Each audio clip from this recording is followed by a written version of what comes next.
Sí. Hola, bueno, ya estamos aquí en vivo. Estoy en una mañana fría, yo al menos en Santiago.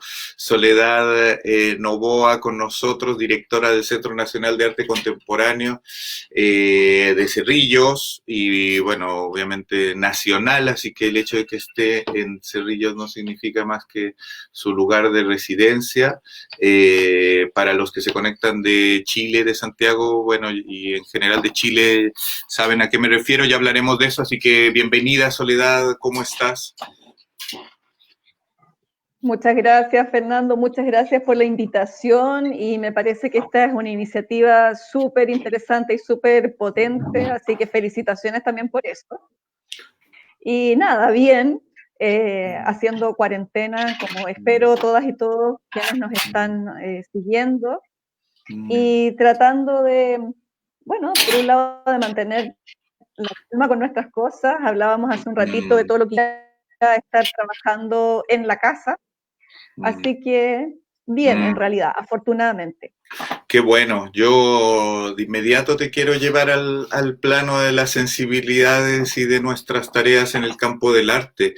Eh, He conversado con varios amigos, amigas, colegas tuyas, tuyos, conocidos, artistas, críticos, ¿no? Cristian Gómez, Mauricio Barría, gente, Paulina Mellado, y todos nos hemos preguntado durante estos momentos sobre las transformaciones en torno a la producción artística, por supuesto, ¿no? En estos momentos, en estas circunstancias, pero también yo quiero ponerte un poco a conversar sobre el otro lado, los espacios del arte, ¿no?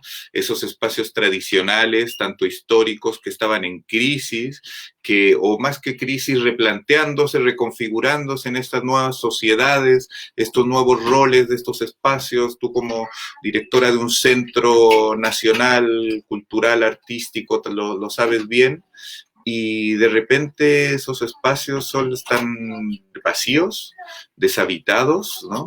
Como decía un amigo con el que hablé hace unas semanas de Europa, una ciudad sin ciudadanos, ¿no? Y esos espacios de la cultura hoy tenemos un debate de cómo pensarlos, también cómo imaginarlos. Quería comenzar a conversar contigo desde ese lugar, quizás incluso afectivo, emocional, como somos personas que habitamos también esos espacios, las personas del mundo del arte, tanto públicos como creadores, y de repente uno ya no sabe si va a haber galerías como las había antes o espacios de conciertos, etcétera, ¿no? Sí, yo creo que es un escenario, a ver, por un lado lo que tú dices, ¿no? Se ha hablado tanto de la crisis de los museos como institución, cómo los museos debían reinventarse, por otro lado también una cierta mirada crítica a la espectacularización de las exposiciones, y es bien complejo además porque normalmente estamos mirando un mundo que, voy a decirlo de esta manera, es mucho más desarrollado respecto a la institucionalidad artística que nosotros. Entonces, a mí me llegaban notas cuando recién empezó la pandemia y la cuarentena, como de que las exposiciones ya no van a ser lo mismo, esta masividad y etcétera. Y yo también reflexionaba que nosotros no hemos llegado a una masividad, a ese nivel de gente que está haciendo colas para entrar a ver una muestra. Entonces, Claro. también nos pone en una situación distinta, y que yo creo que también hay que pensar de manera distinta de acuerdo a nuestra realidad y a los objetivos que nos hemos planteado desde las institucionalidades culturales y de las institucionalidades artísticas dedicadas a las artes Claro. visuales particularmente. Eh, y por otro lado, bueno, todo ese repensar la institución museo en un sentido general, creo que se vuelve a poner, digamos, en el escenario, pero por otro lado, como tú bien decías, o sea, yo creo que el arte es un espacio de socialización, de tejer, ¿no? Valga la redundancia, tejido social, de tramar tejido social, y tanto en lo colectivo como en lo individual, la propia experiencia que tú tienes con una obra, ¿no? Y en ese sentido, me parece que es difícil, por lo menos para mí en este minuto, imaginar un espacio del arte distinto, salvo aquellas manifestaciones que son tremendamente interesantes, que trabajan, digamos, específicamente en lo virtual, específicamente con las tecnologías que permiten, ¿no?, desarrollar una obra en lo virtual. Estoy pensando en Gonzalo Meza, por ejemplo, y su propio museo virtual, que es súper interesante, pero es porque es la obra específica de Gonzalo, y él tiene todo un discurso que también me lo recordaba mucho en este tiempo, respecto a la no necesariedad, ¿no?, o no necesidad de los museos físicos, esta acumulación de objetos, etcétera. Pero, no sé, yo tengo una situación personal respecto a esa relación presencial con la obra, ya sea una obra más tradicional como puede ser una pintura, o una performance, o una instalación, etcétera, ¿no? Entonces ahí creo que hay una coyuntura interesante de analizar, pero a la cual yo todavía no vislumbro cuál puede ser la diferencia o la transformación. Es muy interesante porque me recuerda la conversación que tuve con Macarena López, productora académica del Instituto de la Comunicación e Imagen, que pareciera que en el mundo del audiovisual, ¿no?, como muy, ¿cómo decirlo?, caricaturescamente, era un área que se había ya empezado a integrar, ¿no? Porque todos conocemos el debate sobre el cine, el streaming, ¿no?, el cine en nuestra casa, el espacio, ¿no? Eso no era necesariamente un debate que se había dado en las artes visuales, como si bien tú dices, había mucha creación, digamos, desde que existen los nuevos medios, el arte digital, etcétera, pero no en el sentido de ponernos a decir, bueno, hoy día la visita al Centro Nacional de Arte Contemporáneo Cerrillos va a ser a las 8 y toda la gente se conectaba a esa hora, etcétera, etcétera, ¿no? Entonces, ella, ¿por qué lo recuerdo? Porque ella me decía, alguien que ha hecho muchas producciones ya desde hace tiempo, para solo difundirse en televisión internacional o etcétera, o cadenas, y que también produce cine tradicional, digamos, me dice, ojalá que no se pierdan esos espacios, ese lugar oscuro que era la sala de cine, esa intimidad personal que de ir solo o acompañado, esas sonrisas de alguien, esa mirada, todo eso que se generaba en ese espacio y que tú y yo y todos sabemos que también se genera en los museos, se genera en la galería, quizás con mayor distancia, pero obviamente hay muchísimo cine, literatura de esos momentos, de esa sensación, de esa vivencia, digamos, vivir el arte desde eso, aunque se reconfigure. Entonces, quería como compartírtelo para ver también que te generaba un poco eso respecto al espacio museal o el espacio de exhibición de las artes visuales tradicionales, galerías, centro cultural, etcétera.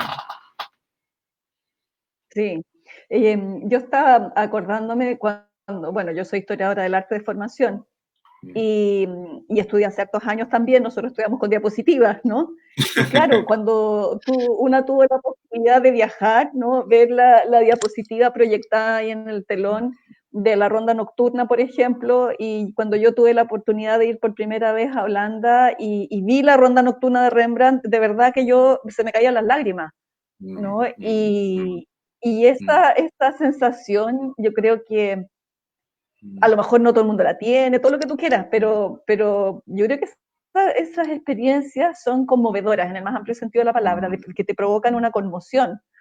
Entonces, como te digo, respecto, no sé, pensando en el centro nuestro, claro, nosotros en este minuto estamos sin muestra, por ejemplo, pero estamos haciendo una serie de otras actividades.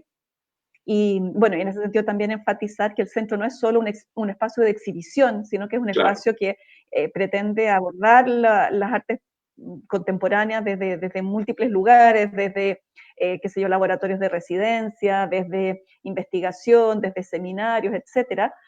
Probablemente la exposición sea lo más visible para los públicos más generales, pero también nos hemos estado planteando, ¿no?, cómo retomar nuestra actividad presencial y cómo desarrollar una actividad no presencial. Y en ese sentido, por ejemplo, todas las actividades y todas las acciones de mediación son fundamentales, ¿no? Necesitamos tener equipos que sean capaces de ir generando también contenidos no presenciales, contenidos digitales, etcétera. Y en ese sentido, el Día del Patrimonio este año para nosotros fue un desafío súper interesante.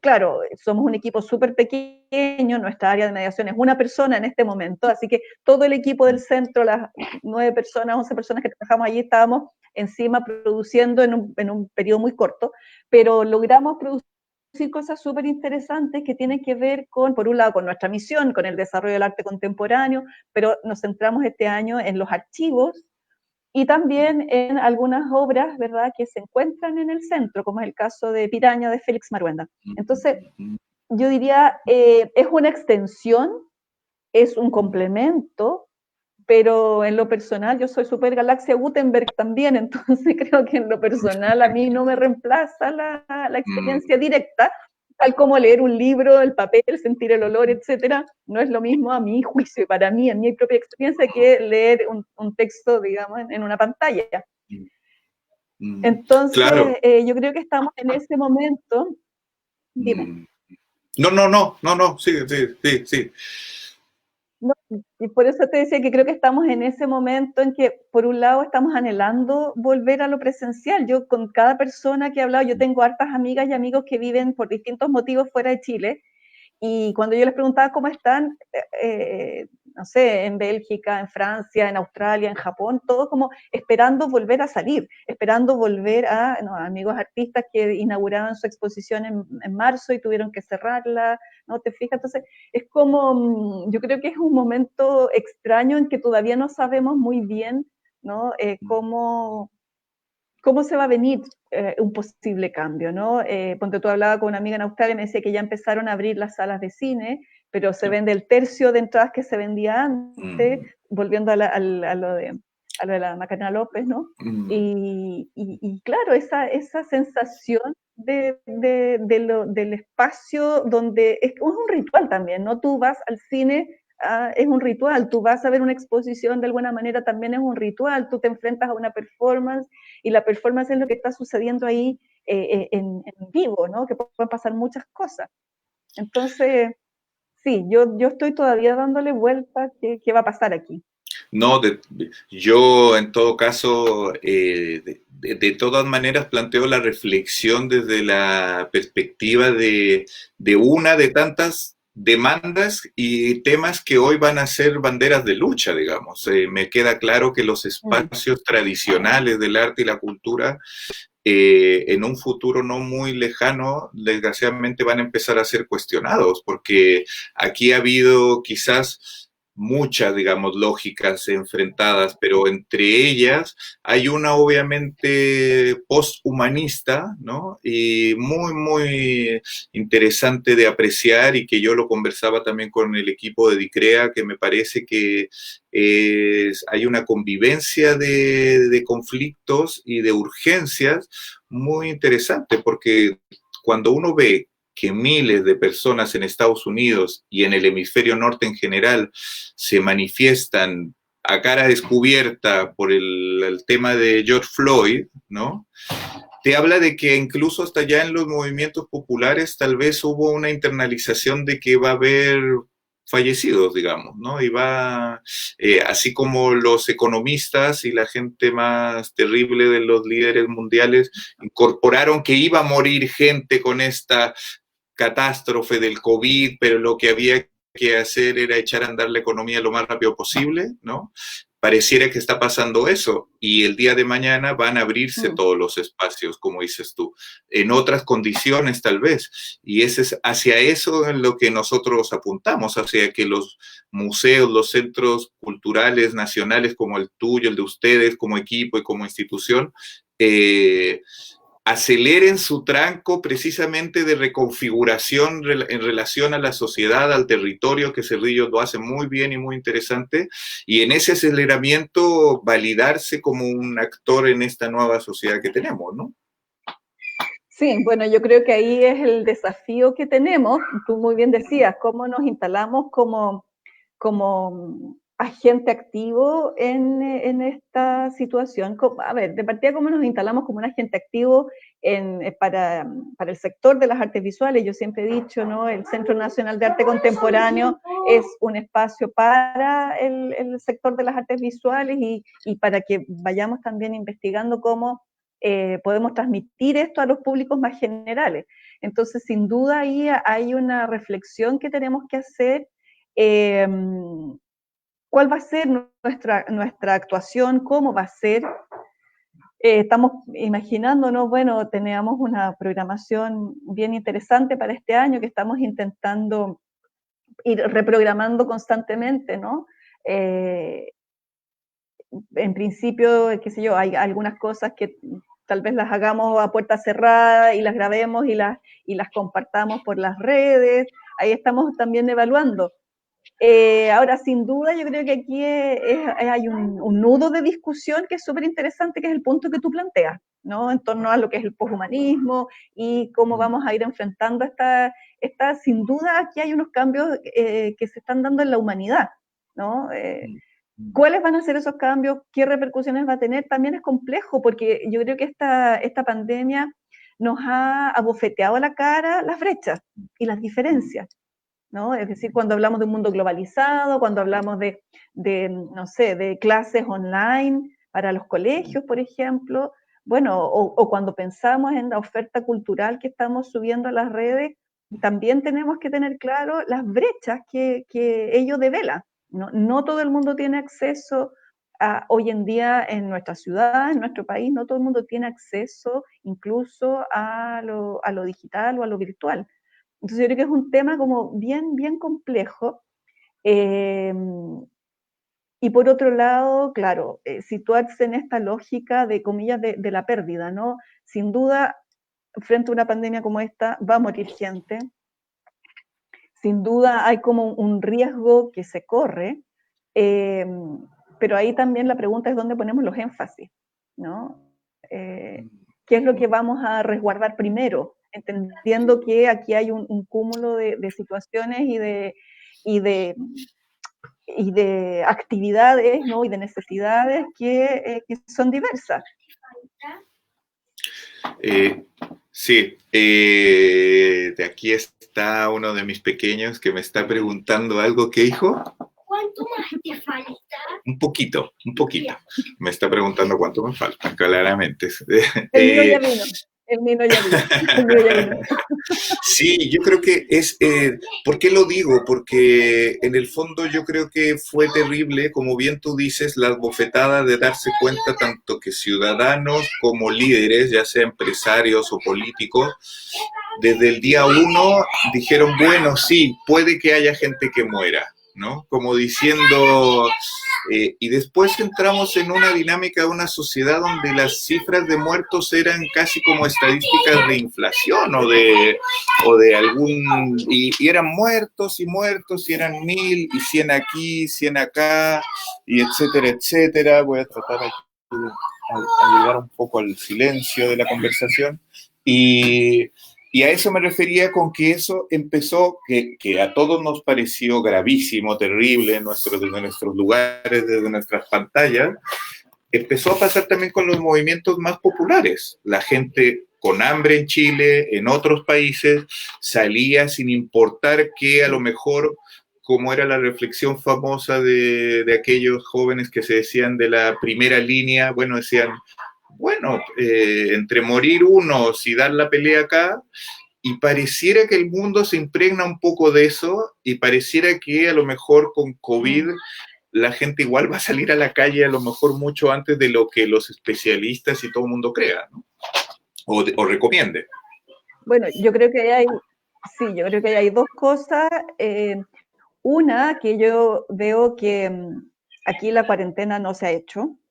Yo sé de empresas que siguen exigiendo a sus trabajadores, aunque sea el trabajo de oficina, que vayan a hacerlo, y eso me parece una tremenda irresponsabilidad. Pero por otro lado, yo vivo en una calle digamos, en que pasa mucha gente. El movimiento frente a mi casa no ha parado. Pero por otro lado, hay gente que todos los días a mí me tocan el timbre pidiendo comida.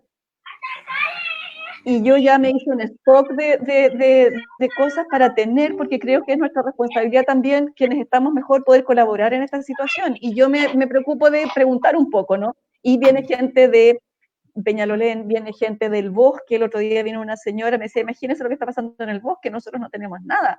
Y claro, venía con una mascarilla, pero una mascarilla que tú te das cuenta que no se la cambia todos los días, que, o sea, tiene que vivir ese riesgo de contagiarse para poder subsistir.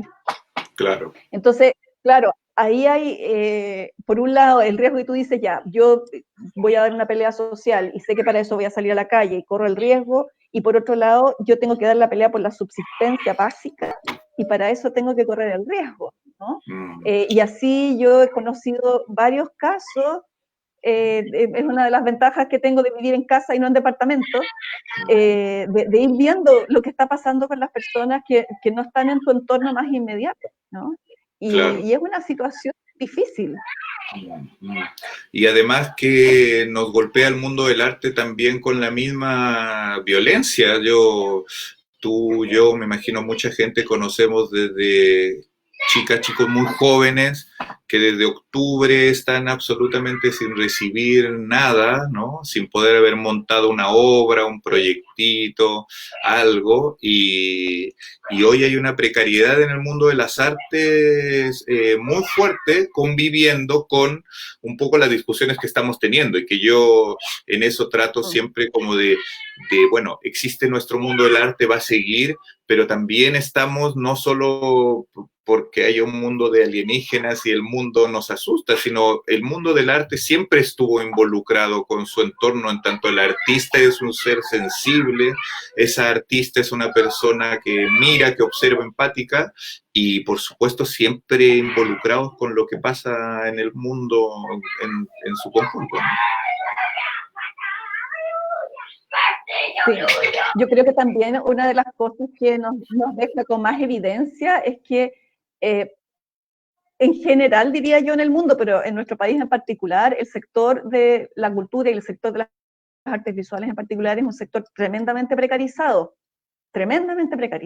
¿no? Entonces nosotros también en ese sentido, desde el centro, estamos intentando orientar nuestras acciones a cómo podemos también colaborar a fortalecer ese sector, ¿no? Cómo podemos orientar nuestros recursos a que por un lado estamos cumpliendo nuestros objetivos, etcétera, pero también estamos, ¿no?, intentando vincularnos con aquellos agentes del campo que no tienen a lo mejor tantos recursos o tantas opciones. Creemos que también hay una responsabilidad nuestra, pero sin duda eso también ha quedado a la vista, ¿no? Esa precarización de nuestro campo de acción, ¿no? Quienes se dedican a la academia probablemente tengan mayores resguardos. En mi caso, que en este minuto estoy cumpliendo una función pública y tengo un trabajo asegurado, tengo un mayor resguardo, pero hay artistas que de mayor o de menor trayectoria lo están pasando muy mal, como tú dices, porque no ha habido posibilidad de exponer, porque no hay posibilidad de vender obra, porque no hay posibilidad de generar algún proyecto, ¿no? Y también eso nos obliga a pensar, ¿no?, de qué manera vamos intentando subsanar estas brechas y estas situaciones de precariedad. ¿Me escuchas? ¿Sí? Sí. No, y además de que incluso me he encontrado en conversaciones con artistas la paradoja de la culpa del artista, ¿no? La culpa porque además de ser una persona sensible, ¿no? Cuando tiene un algo, se siente culpable de tenerlo en una condición, ¿no?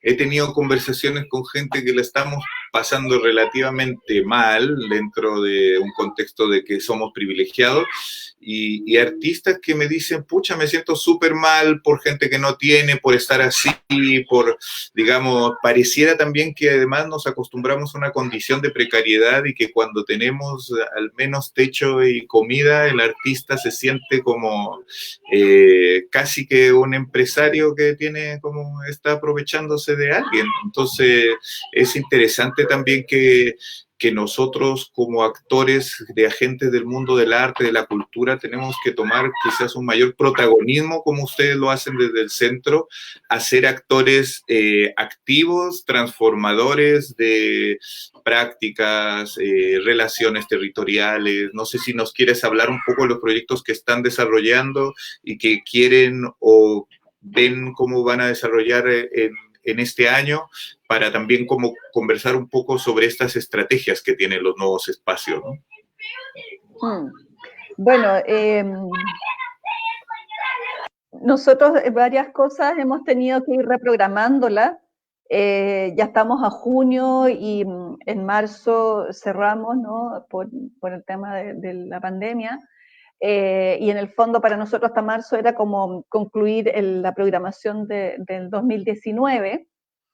Pero yo creo que hay cuestiones, nosotros definimos ciertos ejes, yo le digo problemáticos, temáticos para abordar en el centro, entendiendo que todo lo que hace el centro está vinculado transversalmente. Uno de esos, los tres ejes son, por un lado, memorias y territorios, ¿no? Por otro lado es feminismos y activismos, y un tercer eje es transdisciplina y contemporaneidad. Y yo pienso que en cada uno de esos ejes debiéramos, ¿no? ir vinculando con el contexto.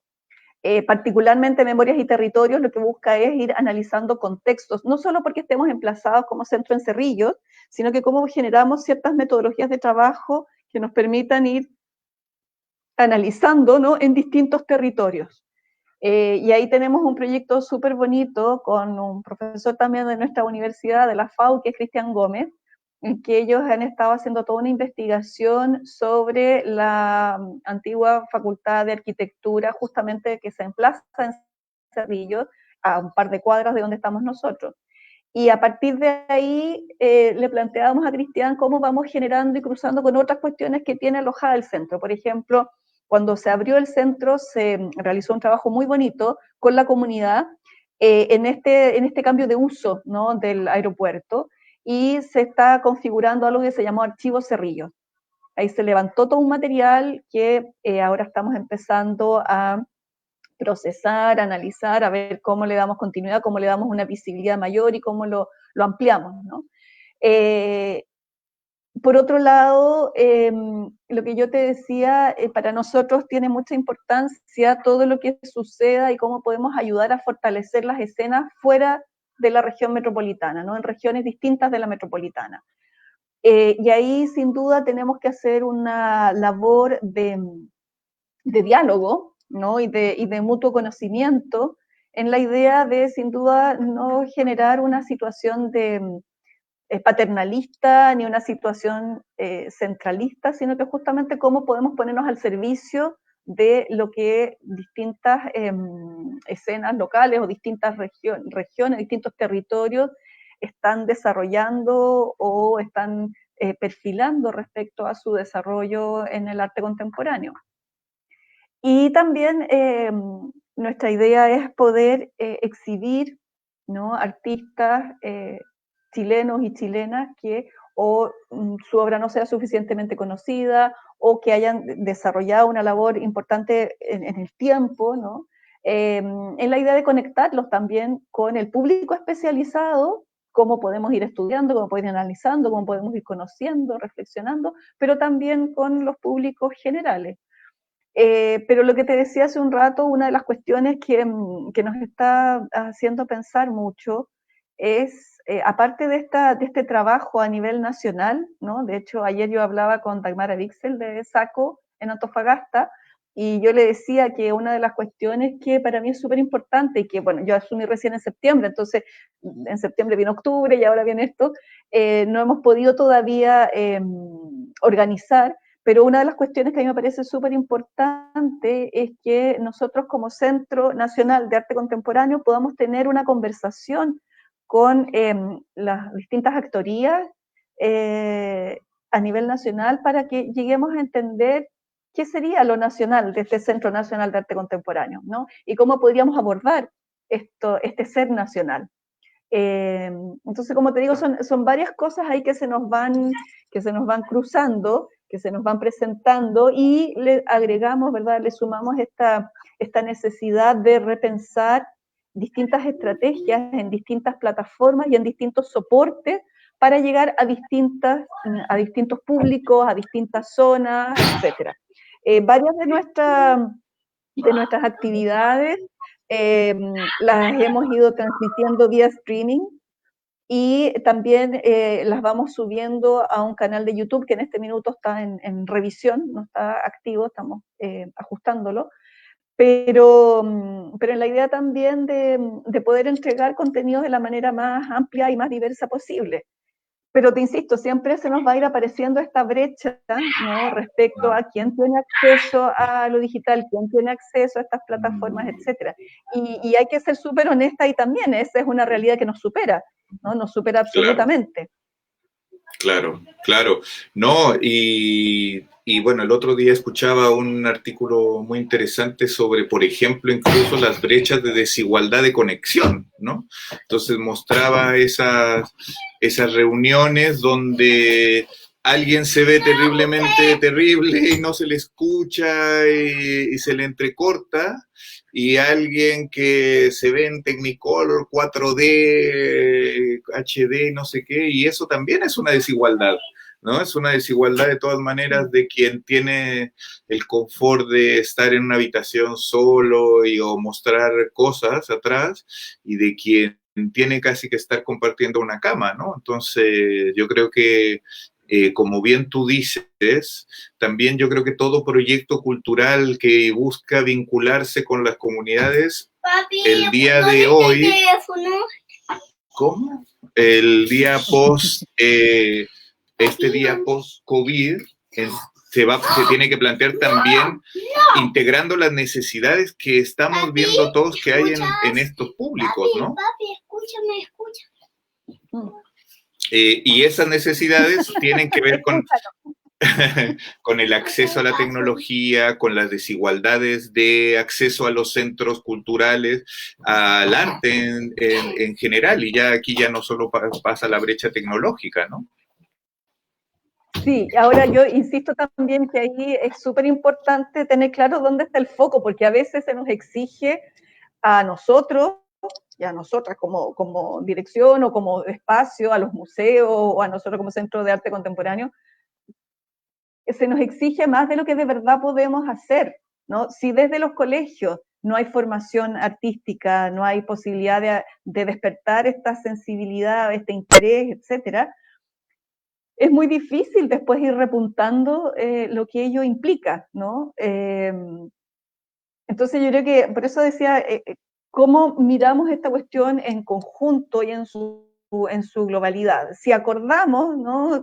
Casi como un acuerdo social, ¿no? De que, y no quiero parecer, digamos, en el minuto en que hablamos de acuerdos sociales estamos en un tema bien sensible, pero si llegamos a un acuerdo, no quiero minimizar la noción de acuerdo social, a eso voy. Si llegamos a un acuerdo de que las artes son importantes por tales y tales motivos, porque nos hacen mejores personas, porque nos desarrollan el pensamiento crítico, porque enriquecen nuestro universo, porque nos hacen personas más creativas y necesitamos tanto a un mecánico como a una enfermera, a una panadera o a un sastre que sean creativos en su vida cotidiana, y en ese sentido podríamos decir las artes colaboran.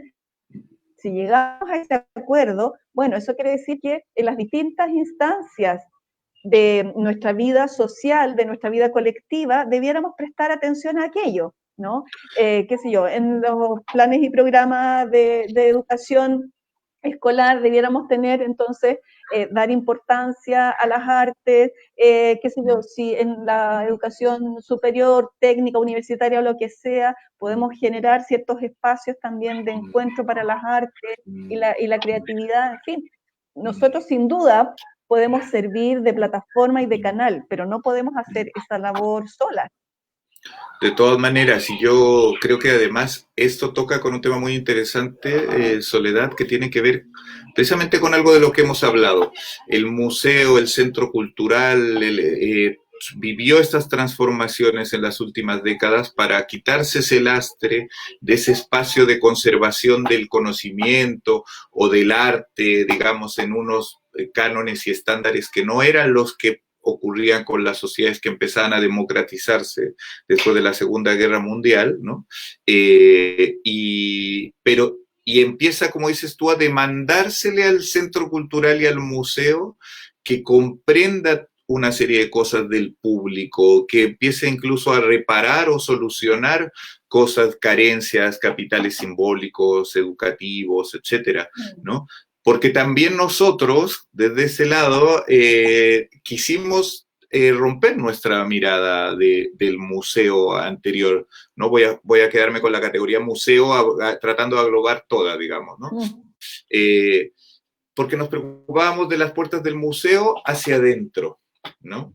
Pero cuando el museo abre sus puertas y quiere ir a lo que pasa con la población que está del otro lado, o cuando hace talleres participativos donde la gente a uno le habla sobre racismo con haitianos, por ejemplo, en Chile, y no nos hablan de lo que nosotros queremos hablar, de arte o etcétera, entonces empiezan a esos cauces que abrimos, esas ventanas que abre el museo, el espacio, para que entre también la comunidad con sus inquietudes, sus problemáticas, sus maneras de hacer y de pensar y de ver, entonces también hace que nosotros, los espacios culturales, nos transformemos también y nuestras preocupaciones a lo mejor el día de mañana se van a transformar también. Y vamos a también repartir mascarillas, como dices tú, en el centro cultural, y no solo, qué sé yo, tarjetitas con la obra de, no sé, Gonzalo Díaz o de alguna obra que esté en el centro, ¿me entiendes? Entonces, estos programas, estos proyectos donde nosotros vamos a hablar con la gente, tratamos de involucrarlos, etcétera, también tienen esos costos de involucrarnos en discusiones y problemáticas que trascienden al mundo del arte.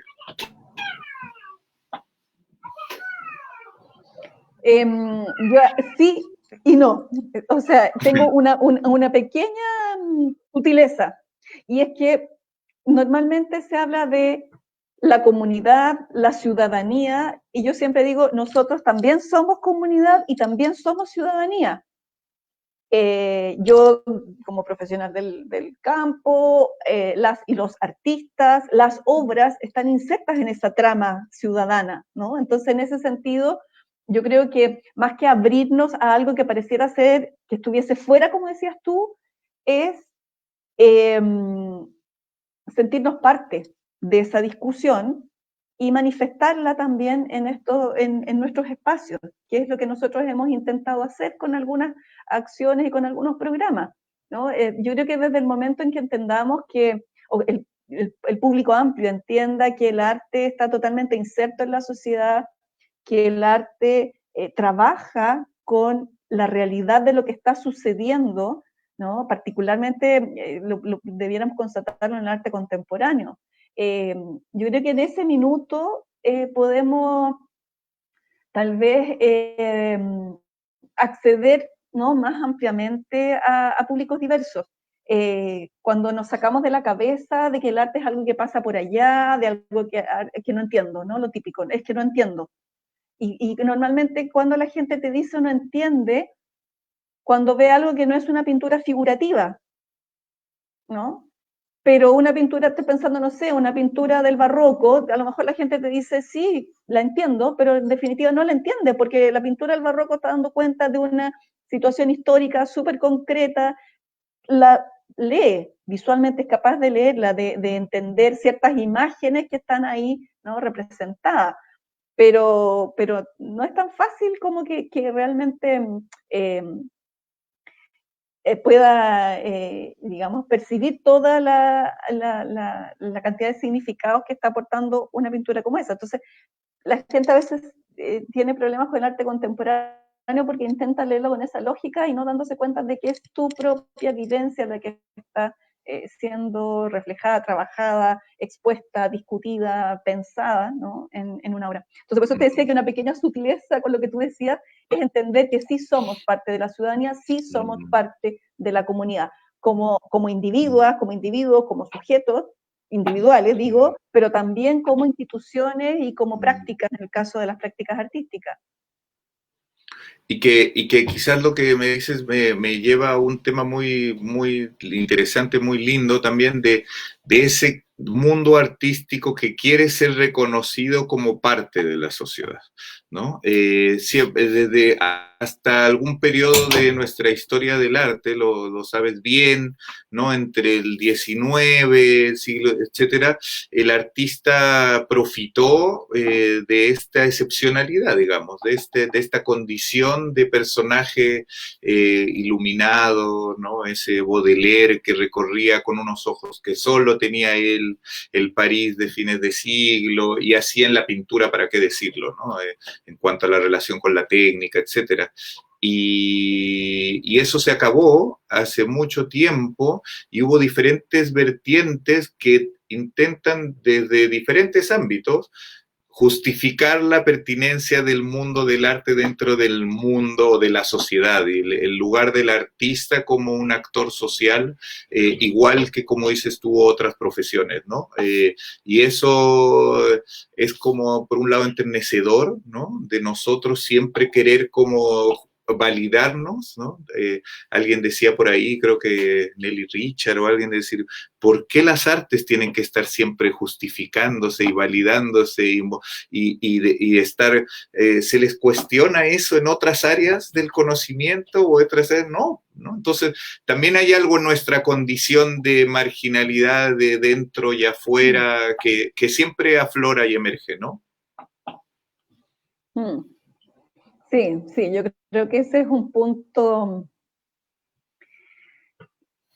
bien singular, bien particular, ¿no? De esa necesidad de estar siempre justificando por qué habría que, por ejemplo, destinar recursos, ¿no? A las artes.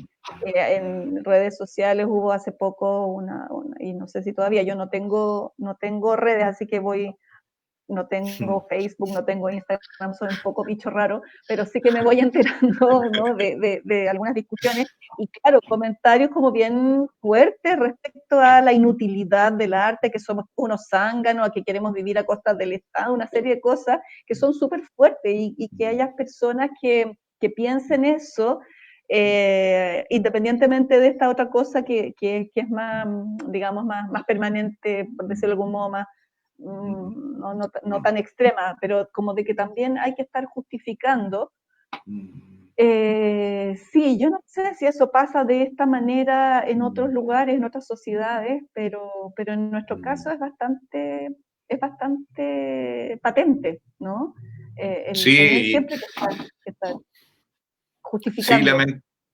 lamentablemente yo te diría, aquí podríamos cruzar un poco nuestras experiencias, que es difícil para mí encontrar un país en América Latina, por ejemplo, donde haya que hacerlo, ¿no? Porque en otros lugares hay un arraigo, ya sea por sociedades más modernistas, por decir como la Argentina o la Uruguaya, o por el tema patrimonial, histórico, como en México, Perú, Colombia, que no hay ninguna duda que lo más importante para ellos es su patrimonio cultural y por lo tanto inversiones como tú y yo conocemos en museos extraordinarios, investigación en arte en las universidades, etcétera. Entonces, yo creo que eso es un dato no menor que se cruza con otras desigualdades, como bien tú dices, ¿no? Obviamente las inequidades de género, por ejemplo, ¿no? Me queda absolutamente claro que las artistas mujeres lo están pasando más mal que los artistas hombres, o por lo menos en porcentajes, ¿no? Me queda claro que los artistas mapuches, ¿no? O los artistas urbanos, mapuches o no urbanos, o da lo mismo, también no están en la misma posición que un artista rubio de la Universidad Católica, la Universidad de Chile, ¿no? Entonces, yo creo que es nuestro como es, deber también acentuar la existencia de estas dobles precariedades y dobles inequidades en nuestro mundo del arte también, ¿no?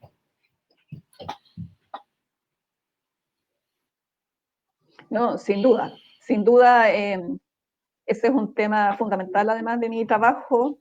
Yo trabajo desde el feminismo, así que para mí es un tema súper central y sensible. Y yo diría, bueno, las artistas, la mayoría además de las artistas que no tienen un trabajo formal permanente, que además en muchos casos son madres solas, que no hay cómo acceder a apoyos o recursos. Sí, yo creo que se está viviendo una situación particularmente compleja y más compleja aún en el caso de las artistas mujeres o las profesionales mujeres en general, ¿no? Claro, en estos tiempos que hemos estado viviendo un poco de encierro, es gracioso porque cuando uno empieza a hablar con alguien, a mí me pasa cuando le pregunto a una colega mujer, ¿cómo está? Mira, aquí entre la cocina, no sé qué más. Y le pregunto a un colega hombre, ¿cómo está? Bien, bueno, aquí trabajando. Entonces, chuta, todavía culturalmente se marca la diferencia, aunque sea solo una diferencia simbólica y el colega igual vaya después a lavar los platos, pero hay todavía una diferencia bien marcada.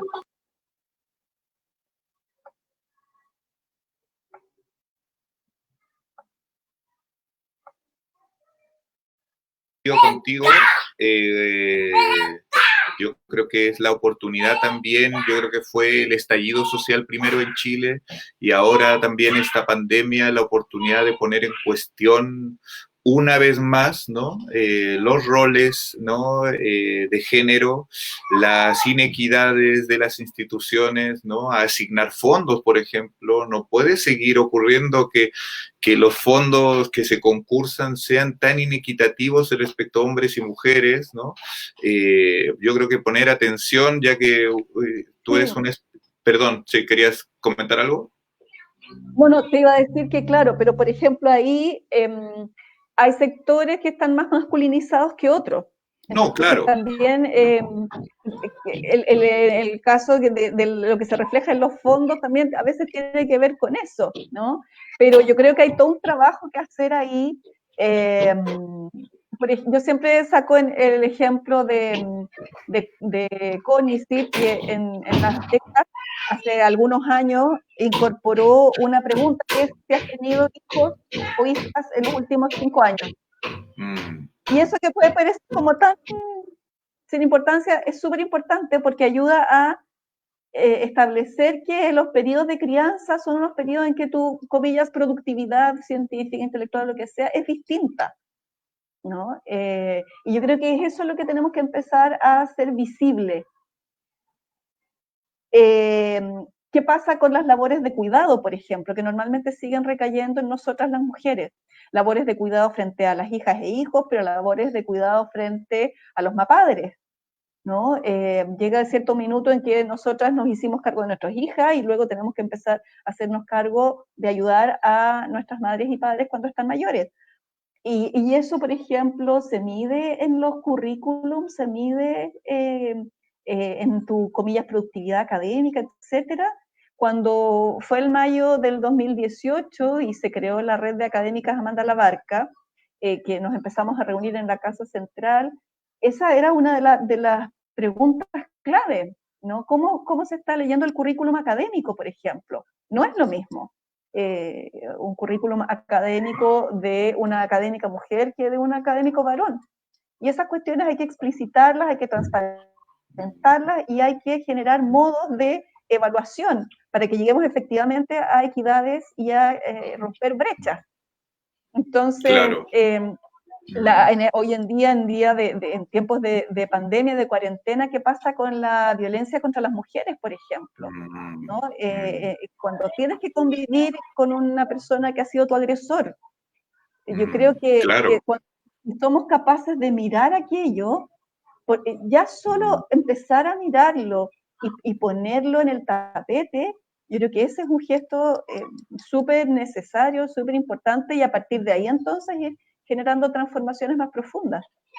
Totalmente de acuerdo, y además de que me hace sentido con algo en lo cual a lo menos yo personalmente, yo creo que en DICREA estamos convencidos, el mundo tiene que ser feminista, el mundo post-COVID, el arte está siendo feminista, es increíble ver los colectivos de trabajo escénico, de chicas que hacían cosas para las manifestaciones, las que intervinieron las paredes de la ciudad, las que están trabajando en las poblaciones, las que están haciendo trabajo derechamente, digamos, social, ¿no?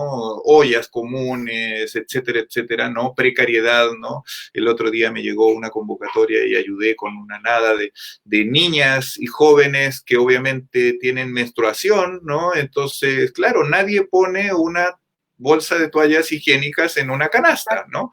Porque pareciera que aquí no hay menstruación, solo se come arroz, se necesita detergente, pero esa niña de 14 años, esa mujer pobre que necesita y que todo, entonces es una invisibilización, como dices tú, que es violenta, ¿no? Violenta de cómo es posible que repartamos canastas por todo el planeta, ¿no? Y no pensemos que el 50% de la población o gran parte de ese porcentaje necesita, y porque yo para que tener hijos y yo para haber nacido, etcétera, necesita toallas higiénicas una vez al mes, ¿no? Entonces, de ese tipo de cosas estamos hablando, ¿no?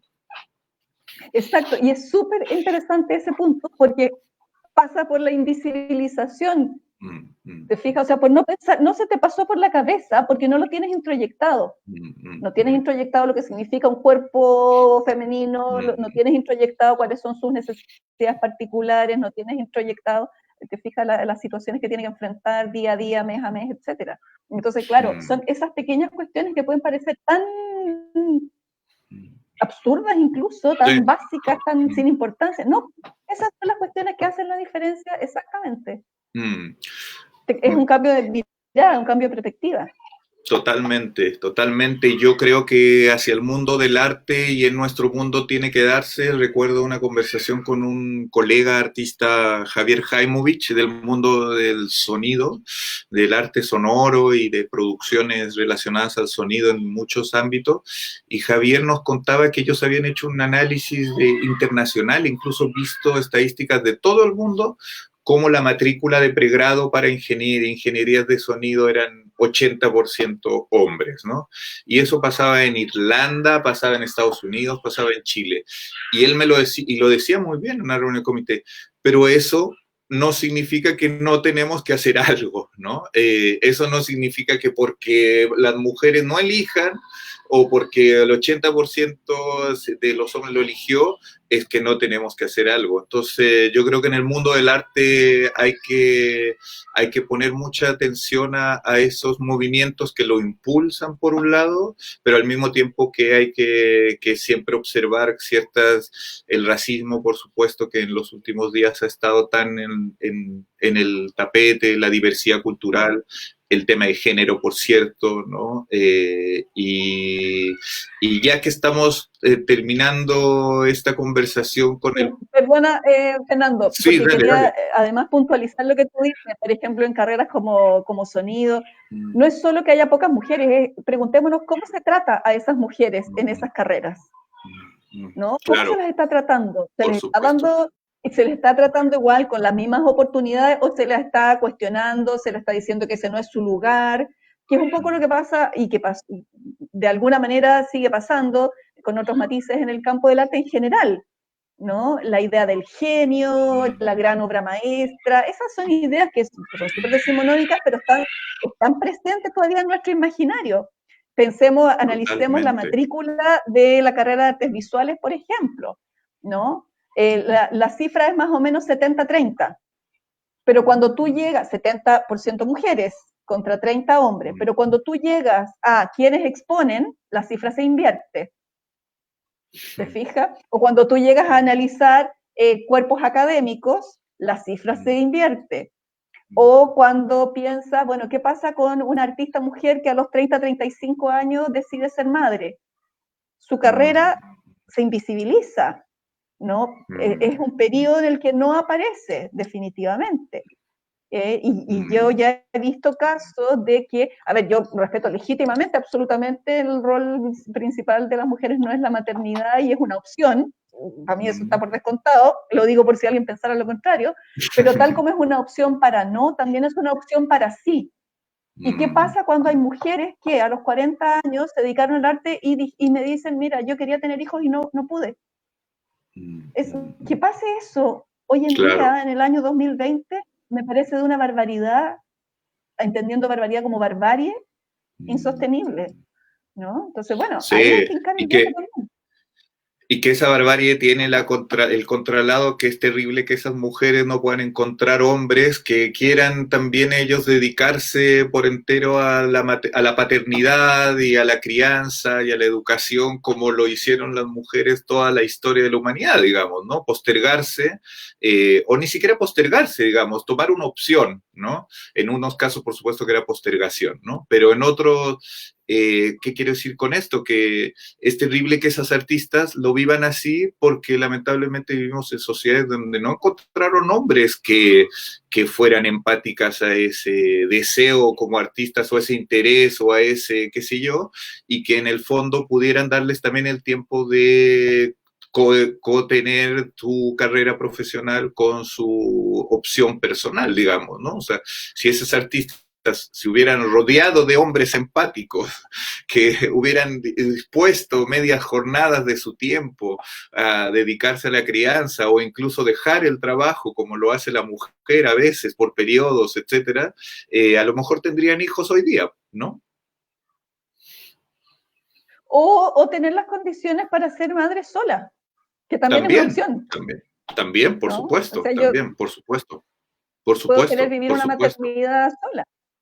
Claro. Sí. No, yo te decía, no es que estuviera terminando la entrevista, digamos, o la conversación, sino porque estábamos agarrando un impulso que a mí me emociona bastante siempre, que son los movimientos de feministas y al mismo tiempo también de lucha por las inequidades más marcadas. O que compartieras tal vez algunas referencias que te han llamado la atención este último tiempo, de este tiempo que hemos tenido como especialistas o como públicos que dedicar a revisitar obras, a rever películas o a ver de nuevo a ciertas creadoras, autores, o por ahí cruzarse, ya veo que tú no usas redes sociales, pero igual con colectivos emergentes que a uno lo sorprenden, como para también seguir enredándonos en compartir como descubrimientos, hallazgos, redescubrimientos de arte, de lo que tú quieras, Soledad. Lecturas. Sí, bueno, sí. Yo debo confesar que estoy súper atareada con 50 millones de cosas y ni siquiera puedo acceder a las ofertas que hay, que son súper ricas en este minuto. Desgraciadamente he visto muy pocas películas, he podido leer muy poca literatura, salvo la especializada, pero recogiendo tu pregunta, Fernando, yo creo que a mí hay ciertas colectivas y ciertas artistas que de verdad me parece que hacen un trabajo buenísimo.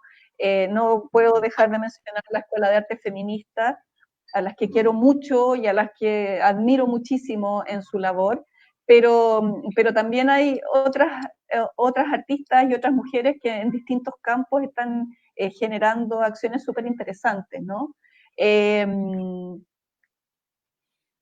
En mi campo, en el campo de la historia del arte, para mí hay dos personas que son absolutamente fundamentales. Eh, Ambas son angloparlantes, pero están traducidas. Una es Linda Nochlin, que podríamos decir que es la primera historiadora del arte feminista, ¿no? Norteamericana, muerta hace poquito, y Griselda Pollock, que tiene unos análisis extremadamente lúcidos sobre el arte, la visualidad, la escritura de la historia del arte, ¿no? Hay un artículo que yo recomiendo muchísimo, que es muy fácil de encontrar en internet, desgraciadamente ese está solo en inglés, pero es a propósito de una exposición de los impresionistas de la National Gallery de Londres, que se llama en castellano La National Gallery está borrando a las mujeres de la historia del arte. Creo que es un artículo extremadamente lúcido, un ejercicio de historia del arte fundamental para quienes están interesadas e interesados en este campo. Y como te decía, ¿no? Los intereses van por ahí. Y por otro lado, me gustaría recomendarles, si pueden mirar el microdocumental sobre la obra Piraña de Félix Maruenda, que está en el Centro Nacional de Arte Contemporáneo, un microdocumental que hizo la Fundación Félix Maruenda, que está muy bueno. y está alojado en nuestro Instagram del centro. Así que, y también les puedo recomendar, también está en nuestro Instagram el archivo de Carmen Bochat, que es un archivo increíble. Carmen, bueno, una tremenda artista y con unos vínculos súper interesantes, así que yo creo que mis recomendaciones irían por ese lado. Genial, genial. Soledad, bueno, igual que tú, que eres una madre comprometidísima, yo también no he tenido tiempo de nada. Me envidio mucho a la gente que dice que ha tenido tiempo para leer y escribir y ver películas, ¿no? Y yo la verdad es que, como decía mi compañera, no he cocinado como nunca, he cocinado tanto como nunca en mi vida y lavado, y uno que lo ha hecho, ¿no? En otras veces, y limpiado, etcétera. Pero no me quiero despedir sin antes, bueno, agradecerte muchísimo, agradecer a las personas que estuvieron conectadas, recordar a todos que estas entrevistas se graban, las vamos a subir al sitio de Facebook y seguramente también a lo mejor nuestros amigos del Centro Nacional de Arte Contemporáneo la quieran también difundir por sus redes, así que también por ahí lo van a poder encontrar si quieren, y le sigan la pista a ese equipo increíble que tiene Soledad en el Centro de Arte de Cerrillos, como se le conoce por acá, y también decirles que con Soledad hace mucho tiempo queremos poner en conversación a nuestros equipos, así que es lo más probable que haremos algo en el futuro. Tenemos un foro de las artes en puerta 2020, así que de todas maneras vamos a invitar al centro a que se sume con nosotros en algunos espacios, haremos cosas juntos, de todas maneras, y darte la palabra por si quieres. Mira, yo siempre juego a que les pongo a todas y todos un poco en un escenario que se pongan detrás de esa joven historiadora del arte de 20 años que hoy hay muchas, ¿no? En este mundo que tenemos, y un poco para brindar palabras de recomendaciones sobre cómo abordar esto, de cómo vivirlo, de no desilusionarse también, ¿no? Que es una época y un periodo duro, pero también que podemos todavía hacer mucho, ¿no? Así que darte la palabra si quieres dar alguna reflexión, algún mensaje o alguna anuncio, señal, cariño de algún tipo. Bueno, primero, Fernando, decirte que, y decirle a todas y todos quienes nos escuchan, que el Centro Nacional de Arte Contemporáneo es un espacio del cual tenemos que apropiarnos, ¿no? Es un espacio que está ahí para que hagamos cosas, así que felices de hacer algo con el Foro de las Artes de todas maneras. Mientras tú hablabas de esta idea de esta historiadora del arte de 20 años, no podía sacar de mi cabeza el avanzar sin transar, sería la primera recomendación.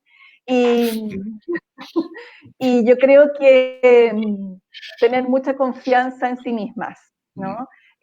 Saber que este es un mundo que no es fácil, un camino que no es fácil, pero yo creo que, y por eso seguimos en él, porque es tremendamente atractivo, tremendamente intenso, interesante. Yo soy una agradecida de la vida de haber podido conocer a las personas que he conocido dedicándome a esto, de haber podido tener el cariño y entregar cariño a las personas que lo he hecho en este campo, no más allá de tus otras amistades o tus otras redes. Quisiera rendir un homenaje a Gracia Barrios, nuestro premio nacional recientemente fallecida, y yo creo que todas esas mujeres, ¿no?, que han estado antes que nosotras, y ahí también mi recomendación para esas historiadoras del arte sería que vayan generando sus propias genealogías, ¿no? Yo creo que apoyarse en mujeres que han hecho cosas antes que nosotras es una cuestión fundamental, y abrirse, ¿no?, al trabajo y a la sororidad con otras, ¿no? Creo que esa es una cuestión fundamental. Y no puedo dejar de darle un abrazo enorme a Janet Garcés, que ha estado escribiendo en el chat, Sí, una enorme mujer que trabaja en el campo de lo audiovisual, lo digital, así que invitarles a todas y a todos que visiten nuestras redes sociales y que cuando podamos vernos las caras y tocarnos, aunque sea con 1 metro de distancia, vamos a estarles avisando para que nos encontremos en el Centro Nacional de Arte Contemporáneo.